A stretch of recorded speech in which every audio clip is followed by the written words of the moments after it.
7 నియోజకవర్గాల కాన్సెంట్ నుంచి మరి భీమవరపట్నంలో మా అధ్యక్షుడు జిల్లా అధ్యక్షుడు వారి ఒక పిలుపు మేరకు మేము అందరూ కూడా రోడ్డు ఎక్కడం జరిగింది. మాకున్నటువంటి డిమాండ్స్ ఈ రోజున ఆంధ్ర రాష్ట్రంలో మరి చోటు వారు కానీ, మోగవారు కానీ, బ్లైండ్ కానీ, డెఫ్ అండ్ డమ్ కానీ, శారీరక కానీ, పక్షవాతం కానీ, మరగొచ్చు కానీ సుమారు 30 లక్షల మంది పైబడి మేము ఉన్నాం. ఈ ఆంధ్ర రాష్ట్రంలో మరి 175 శాసనసభ్యుల్లో మేము ఓట్లకే పరిమితమయ్యాము తప్ప ఈ రాష్ట్ర ప్రభుత్వం 5 సంవత్సరాలు అయినప్పుడు కూడా ఒక శాసనసభ్యులు కానీ, ఒక పార్లమెంట్ సభ్యులు కానీ, ఒక రాష్ట్ర ముఖ్యమంత్రి కూడా అసెంబ్లీలో మాట్లాడిన చరిత్ర కూడా లేదు. అయితే ఈ రోజు మేము అందరం రోడ్డు ఎక్కడం కారణం ఈ రాష్ట్రంలో ఉన్నటువంటి వృద్ధులకు వితంతులకు ఏ విధంగా అయితే పెన్షన్ పెంచుతున్నారో, మరి వికలాంగులకు మరి ఉద్యోగ అవకాశాలు లేక, మరి జీవనోపాధి లేక రోడ్డు మీద భిక్షాటన అడుగుతున్నటువంటి పరిస్థితి కూడా ఈ రోజు మేము అందరం చూస్తూ ఉన్నాం. 2016 చట్టం ఏదైతే 2016 చట్టం అమలు పరిస్తే దీంట్లో బ్యాక్లాగ్ పోస్టులు భర్తీ చేయాలని, అదే ప్రైవేట్ కంపెనీలో మరి గవర్నమెంట్ స్థాయిలో మరి ప్రైవేట్ గా ఉన్నటువంటి ఉద్యోగాలు కూడా కల్పించాలని, మరి దివ్యాంగుడు ఒంటరిగా ఉన్నటువంటి వాడు మరి ఒంటరిగా ఉన్నటువంటి ఆ తల్లికి, తండ్రికో, భార్యకో, కొల్లకో బానిస అయిపో బతుకుతున్నప్పుడు ఆ పెన్షన్ కోసమే బాధపడుతున్నాం. ఈ రోజు నిత్యావసరాలు ఏ విధంగా ఉన్నాయి ఈ రాష్ట్ర ప్రభుత్వం మేము కోరుతా ఉన్నాం. అదేవిధంగా అంత్యోదయ కార్డు 35 కేజీలు.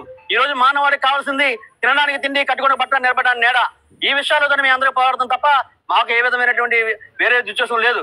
35 కేజీలు అంత్యోదయ కార్డు మంజూరు చేయాలని, 2016 చట్టం అమలుపరచాలని, బ్యాక్లాగ్ పోస్టులు భర్తీ చేయాలని, ఎవరైతే దివ్యాంగులు ఉన్నారో ఎస్సీ ఎస్టీలకు ఏ విధంగా అయితే మరి కరెంటు ఛార్జీలు సబ్సిడీ ఇస్తున్నారో మరి దివ్యాంగులు కూడా సబ్సిడీ ఇవ్వాలని చెప్పి మేము కోరుతా ఉన్నాం.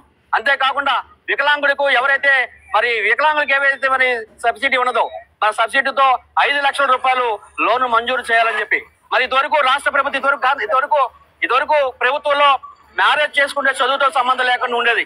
కానీ ఈ రాష్ట్ర ముఖ్యమంత్రి జగన్మోహన్ రెడ్డి గారు మరి 10th క్లాసే పాస్ అవ్వాలి, ఈ 10th క్లాస్ పాస్ అయినటువంటి వారికే మరి మ్యారేజ్ ఫండ్ ఇస్తామని చెప్పి అంటున్నారు. అది కూడా రద్దు చేయాలని కోరుతా ఉన్నాం.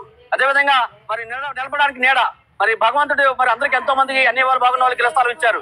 మరి దివ్యాంగులకు 10% మరి 10% కూడా 100 మందిలో కనీసం 10 మందికైనా వికలాంగులకు ఇల్లు ఇచ్చి కట్టించాలని చెప్పి ప్రభుత్వాన్ని కోరుతా ఉన్నాం. అనేక సమస్యలు డిమాండ్స్ ఉన్నాయి. బ్యాక్లాగ్ పోస్టులు కానీ భర్తీ చేయాలని, ఉద్యోగం లేక ఈ రోజు గత ప్రభుత్వంలో 12,000 మందికి కూడా మరి మోటార్ సైకిల్ ఇవ్వడం జరిగింది. మరి ఈ రాష్ట్ర ప్రభుత్వం వారు నియోజకవర్గానికి 7-8 ఇవ్వడం జరిగింది. కానీ దాంట్లో కూడా 10th క్లాస్ పాస్ అయి ఉండాలి, లేదు డిగ్రీ చదువుకుని ఉన్నటువంటి వారికి మాత్రమే మోటార్ సైకిల్ ఇస్తామని చెప్పి అంటున్నారు. కాదు, చదువుతో సంబంధం లేకుండా 18 సంవత్సరాల నుండి 55 సంవత్సరాల ఉన్నటువంటి దివ్యాంగులకు మోటార్ సైకిల్ మంజూరు చేయాలని చెప్పి ఈ ప్రభుత్వాన్ని కోరుతా ఉన్నాం. నాది పశ్చిమ గోదావరి జిల్లా నరసాపురం నియోజకవర్గ ప్రెసిడెంట్, నా పేరు బొమ్మిడి అప్పారావు అండి.